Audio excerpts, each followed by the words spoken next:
Halo, masih di channel berpisku.com, masih dengan Kak Wawan ya. Oke teman-teman, masih tentang mekanika kuantum.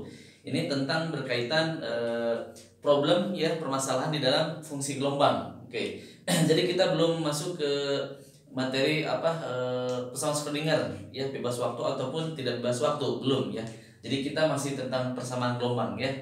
Oke, problem 1. Jadi kita kedepannya beberapa problem. Jadi kita akan coba ya berkaitan dengan interpretasi statistik problem persamaan gelombang ya.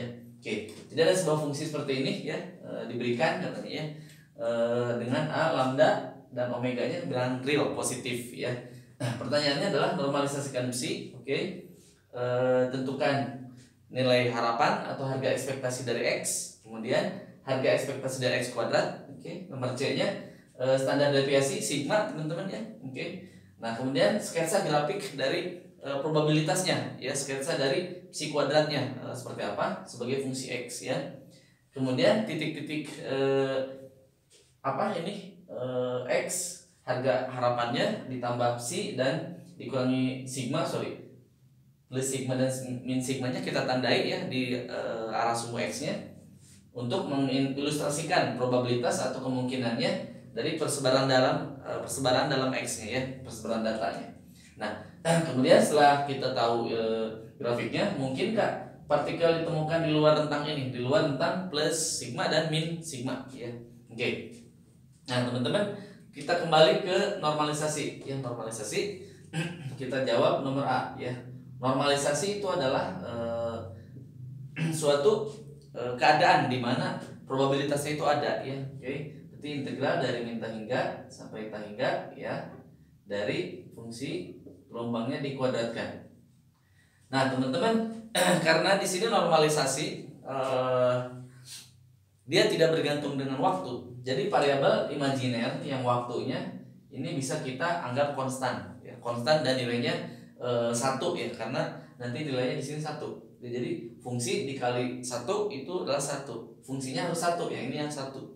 Jadi ini nanti karena konstanta ya, kita anggap yang nilainya 1. Karena nanti fungsi dikali fungsi nanti 1 ya, si koefisien ya, waktunya ya, karena dia normalisasi tidak bergantung waktu, konstan ya. Sehingga kita dapatkan 1 sama dengan, nah ini kita kuadratkan ya, jadi nanti a kuadrat ya, tapi mutlak ya. Oke, a kuadrat jadi jangan bernilai negatif pastinya ya. Oke, jadi dari integral berarti ya. Integral min e pangkat min 2 lambda. Nah, kita ambil x-nya, kita ambil yang x-nya positif aja ya. Mutlak ini kan bisa plus, dan nih min kita ambil yang positif aja ya. Dari min hingga sampai hingga dx. Oke, seperti itu. Nah, kemudian karena ini bisa simetri ya, berarti kita kali 2 ya. Nah, seperti ini dari 0 sekarang hingga min 2 lambda x dx. Oke. Masih 1. Oke, 1 sama dengan 2 bolehlah a kuadrat. Nah, integral ini kan teman-teman jadi seperti biasa ya. Min 2 lambda, oke, dari f pangkat min 2 lambda x ya, dari 0 sampai hingga. Nah, kalau f pangkat min hingga itu adalah 0 teman-teman ya. Oke, jadi saya punya 1 sama dengan 2 dibagi 2-nya berarti hilang ya. Oke, hilang berarti minus a kuadrat per lambda. Oke. Nah, ini adalah 0 min 1. Kenapa min 1? Karena ini f pangkat 0 itu 1 ya. Jadi ini min kali min positif. Jadi saya punya a kuadrat per lambda sama dengan 1. Nah, ini, sehingga konstanta A-nya kita menemukan ya. A-nya adalah mana? Akar lambda berarti ya. Nah, ini ya. A-nya adalah akar lambda. Nah, seperti ini teman-teman. Oke, kemudian kita lanjut nomor B. Oke. Tentukan harga ekspektasi dari X. Nah, berarti harga ekspektasinya gimana teman-teman? min hingga dari X kali ini ya dx, atau min hingga X kali dikuadrati mana tadi? Ini ya, A nya di depan aja. Nah, A kuadrat dari E pangkat min 2 lambda X dx. Nah ini teman-teman ingat kembali di kalkulusnya ya. Ini adalah sebuah fungsi ganjil ya. Ini adalah fungsi ganjil. Nah fungsi ganjil kalau batasnya min hingga sampai hingga atau fungsi ganjil itu adalah 0 ya. Kalau batasnya min hingga sampai hingga, jadi ini nilainya 0 ya. Nah sehingga untuk harga ekspektasi X itu 0. Nah berarti kita mencari ekspektasi yang kuadratnya, coba ya. Kita cobain dari min hingga dari X kuadrat E pangkat min ini ya, kan dikali sigma dulu, boleh kali sigma dulu kuadrat dx. Oke, jadi nanti A kuadrat integral min hingga sampai hingga X kuadrat ini ya, E pangkat min 2 lambda X dx. Seperti itu. Nah kemudian integral ini teman-teman, nah integral ini ada di appendix ya, biasanya di belakang di buku-buku kalkulus, teman-teman boleh dilihat. Ini tidak lain adalah nilainya n faktorial ya. Jadi kalau ada integral dari 0 sampai hingga X pangkat n pangkat U pangkat n pangkat min a u gitu ya, du. Nah ini jadi nanti n faktorial per n faktorial a ya, a n plus 1. Nah gitu ya hasilnya. Nah ini kan min hingga sampai hingga, ini kan fungsinya nggak ganjil ya, jadi nggak 0.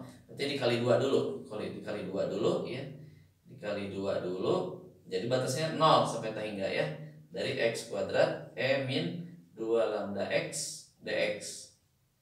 Nah ini jadi 2A kuadrat ya, integral ini jadi ini n faktorial kan pangkatnya 2 nih, ini pangkatnya 2 faktorial kan 2 teman-teman ya, 2 faktorial 2, oke, dibagi A nya ini, oke, min 2 lambda, 2 lambda ya, 2 lambda pangkat 3 ya,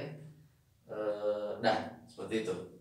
Oke, nah teman-teman A nya kita ganti jadi mana akar? Nah jadi lambda ya, jadi ini 2 lambda ya, 2 lambda sama 2 lambda yang ini coret, jadi 1/2 lambda kuadrat jawabannya ya, si X nya kuadrat. Nah ini teman-teman. Nah oke, karena di sini kan 8, 2 pangkat 3, ini 4, jadi di bawah masih ada 2 ya. Oke, nah kita lanjutkan untuk nomor C ya. Saya hapus aja ya yang ini. Oke. Untuk nomor C kita cari standar deviasi ya. Nomor C, standar deviasi kuadrat itu adalah dalamnya dulu dikurangi luar ya. Nah ini. Nah dalamnya kita udah punya tadi 1/2 lambda kuadrat dikurangi tadi 0 ya, karena 0 dikuadratin 0, harga ekspektasi X kan 0. Jadi saya punya sigmanya dong. Sigmanya berarti 1/2 lambda. Nah kemudian kita akan mencari sigma kuadrat untuk rentang ini ya. Coba kita cari sigma untuk X plus sigma gitu ya. Ini. Oke. Nah seperti itu. Plus minus ya. Plus minus. Oke. Nah berarti sigma kuadratnya tadi mana? Sigma kuadrat tadi ya, A kuadrat E pangkat min 2 lambda. Nah X nya kita ganti jadi sigma. Oke, sigmanya mana? Ini 1/2 lambda. Nah ini kan jadi lambda. Nah lambda, oke, E pangkat min akar 2 teman-teman, karena kan nanti 2 dibagi akar 2 kan akar 2 jadi akar 2 ya. Nah, seperti itu ya. Ini sekitar 0,2431 lambda, teman-teman. Ya, si E pangkat min akar 2 kalau teman-teman buka kalkulatornya ya. Oke. Kemudian kita pengen cari apakah mungkin probabilitasnya ditemukan di luar ini. Nah, teman-teman tinggal dihitung aja. Ini nanti kita gambar ya. Nah, teman-teman tinggal hitung probabilitasnya. Probabilitas di rentang itu. Berarti batasnya adalah dari sigma sampai terhingga. Oke, dari 2 kali tadi ya, itu A kuadrat, 2 A kuadrat, oke, dari E pangkat mana? Min 2 lambda X dx. Oke. Nah, ini kan jadi 2 kali lambda. Oke. Ini tadi min 2 lambda ya, dari ini kan 0 dikurangi sigma. Sigmanya kan tadi 1 per akan 2 lambda gitu ya.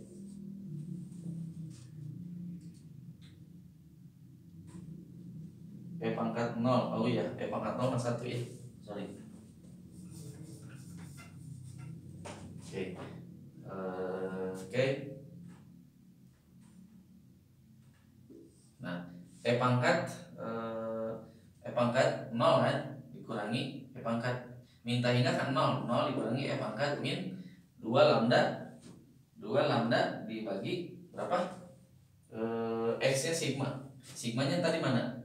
Sigmanya ini akar 2 per lambda. Nah, gitu. Jadi ini 2 jadi min ya, min. Oke, min kali min positif. Jadi E pangkat min akar 2 ya, dikali A kuadratnya lambda.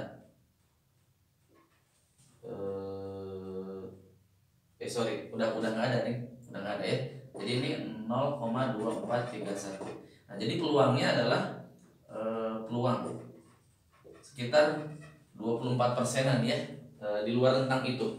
Di luar rentang mana? Di luar rentang tadi plus sigma dan min sigma, teman-teman. Jadi nanti gambarnya seperti apa? Gambar probabilitasnya. Nah, gambarnya adalah teman-teman seperti ini. Ini fungsi kerapatan, ini X. Nah, berarti ini kira-kira seperti ini. Nah, seperti itu. Nah, nanti ini kan plus sigma ya, di sini adalah min sigma ya. Di sini min sigma. Oke. Nah, di sini nanti distribusinya yang tadi, yang nilainya 0,2431. Di sini 0,2431 lambda. Nah, di sini adalah lambda nih. Nah, ini adalah lambdanya. Kenapa lambda? Karena pada saat X-nya 0 ya, pada saat X-nya 0 ya, sorry. Pada saat X-nya 0 nih, yang si kuadrat. Pada saat X-nya 0, berarti dia punyanya A kuadrat aja. A kuadrat itu kan lambda. Oke. Nah, seperti itu kira-kira untuk problematika fungsi gelombang terkait dengan interpretasinya ya, apakah itu normalisasi, apakah itu tentang ekspektasi dan standar deviasi juga fungsinya, biasanya fungsi distribusi peluang gitu ya.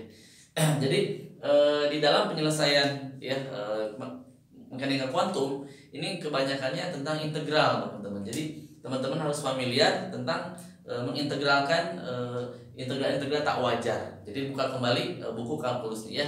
Tetap semangat untuk belajar fisikanya, khususnya fisika kuantum dan mekanika kuantum. Sampai jumpa di lain waktu dan kesempatan. Sampai jumpa. Salam berfisika.com.